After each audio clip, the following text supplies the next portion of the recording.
নাই লৰচৰ নকৰে কোবালেও আগুৱাই নাযায়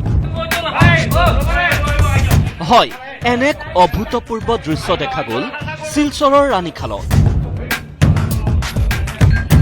শুকুৰবাৰে এই অঞ্চলটোত বন বিভাগে চলাইছিল উচ্ছেদ অভিযান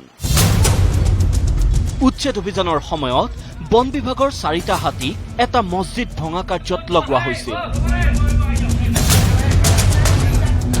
কিন্তু সকলোকে আচৰিত কৰি মছজিদটো ভাঙিবলৈ এখোজো আজ্ঞা বাঢ়িল হাতীকেইটা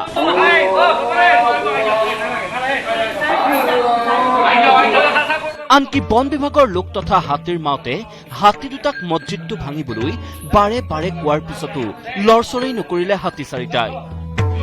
হাতীকেইটাৰ এনে আচৰণে উপস্থিত সকলোকে আচৰিত কৰি তুলিলে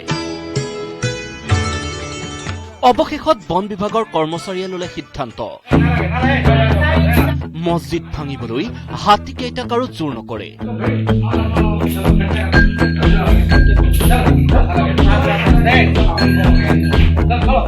বাইরে থেকে 4টা হাতিয়ে খুব মাথায় করছে ভাঙ্গিবা লাগি ভাঙ্গিতে পারছে না এরপরে ভিতরে ঢুকেছে ঢুকিয়ে হাতিয়ে খুব চেষ্টা করছে দাইদারগুলো হাতিগুলো বেশ মারছে মারবার মানে হাতি মসজিদটা ভাঙ্গিবে লাগি তখন হাতিগুলা মসজিদ আর ভাঙ্গিছে না ভাঙ্গায় গিয়া তারাও ছাড়িয়া গেছে বাদ বাকি মানুষের ঘরগুলা সব ভাঙ্গিয়া গেছে মসজিদ হেফাজতে আছে হাতীৰ মহানুভৱতাক লৈ বহু কথাই শুনিবলৈ পোৱা যায়